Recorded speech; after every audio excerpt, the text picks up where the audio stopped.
Po zimie wiosna, lato jest. Budzi się w nas tęsknoty dreszcz.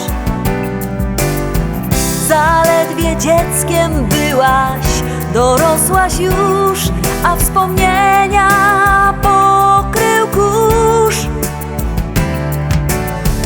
Opuścisz swój rodzinny dom, pamiątki wszystkie pójdą w kąt.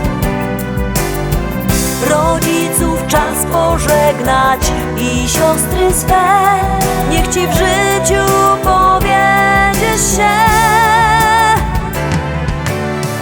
Złote obrączki połączą was na dobre dni i na złe.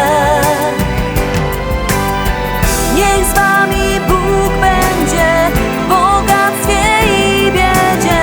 Niech dzwony wybiją szczęścia rytm. Kiedy dorastasz, serce chce